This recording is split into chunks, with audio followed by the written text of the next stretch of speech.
Tonton video ini sampai selesai agar Anda tidak gagal paham.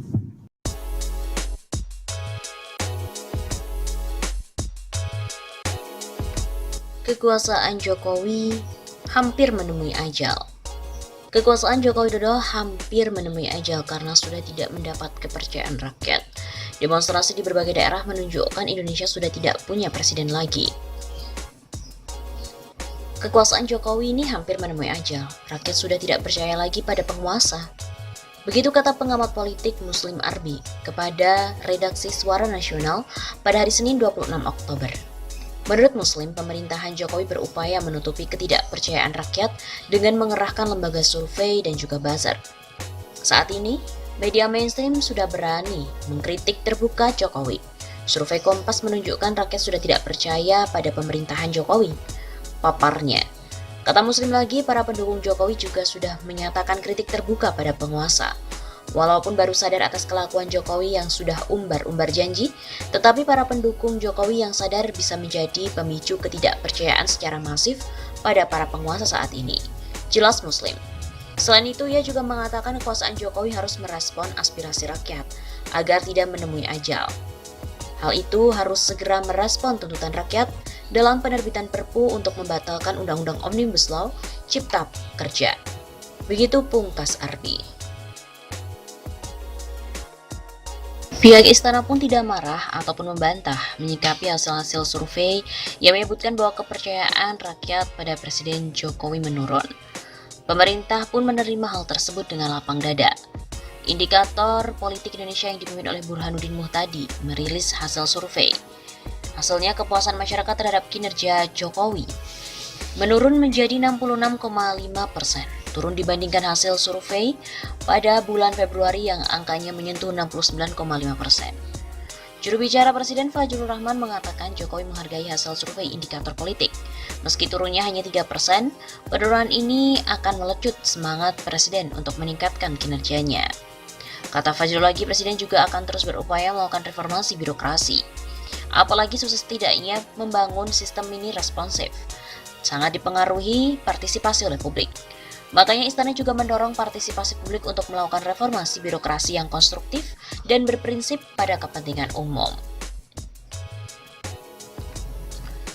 Sekiranya ada 3 alasan kepercayaan masyarakat terhadap Jokowi ini turun. Dan apakah benar Jokowi akan kehilangan kursi kekuasaannya? Ini merupakan tahun pertama yang berat bagi Joko Widodo.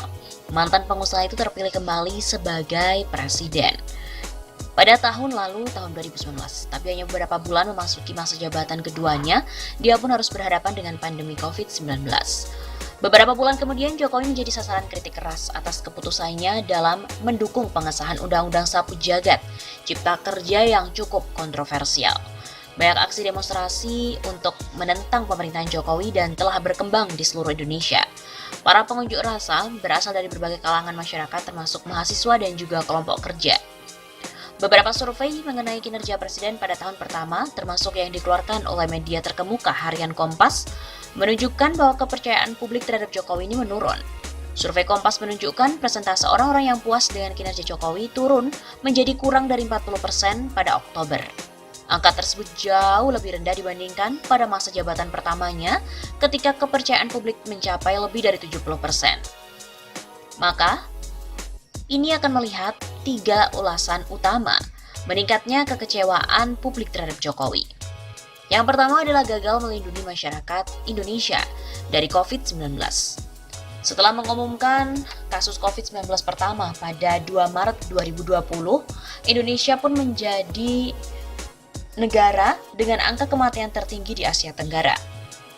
Per November tanggal 3, 2020, Indonesia tercatat memiliki angka 415.402 kasus COVID-19 dan tertinggi di Asia Tenggara, serta menjadi peringkat ke-19 di dunia. Hal ini menunjukkan penanganan pandemi yang buruk oleh pemerintah Indonesia. Alasan utamanya adalah pemerintah lebih memprioritaskan ekonomi dibandingkan dengan kesehatan rakyatnya.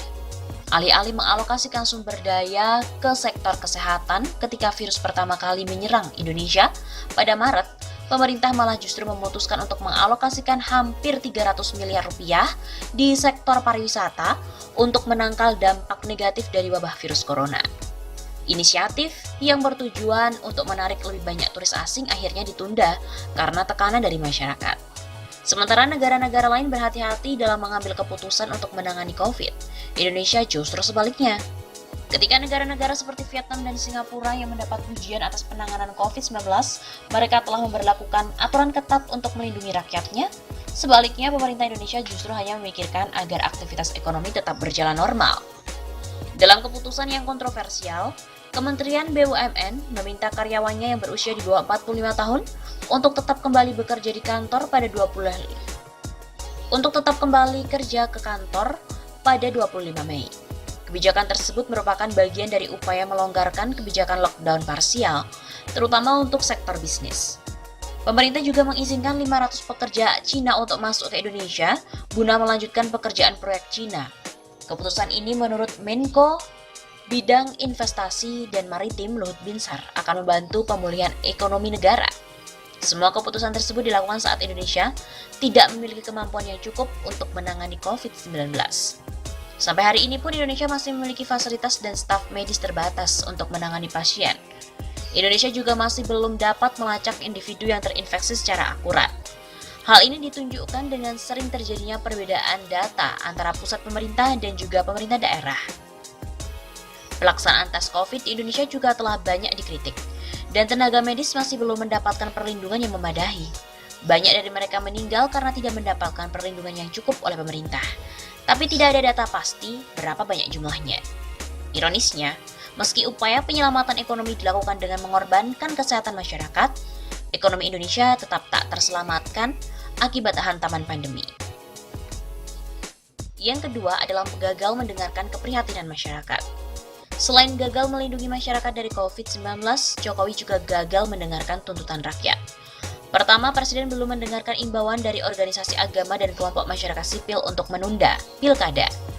Meskipun ada kekhawatiran bahwa pemilihan kepala daerah akan memperburuk penyebaran COVID, Jokowi tetap memutuskan untuk melanjutkan pilkada di 270 daerah pada bulan Desember. Argumen utamanya adalah bahwa pemilu itu penting untuk menjaga agar roda perekonomian terus berputar.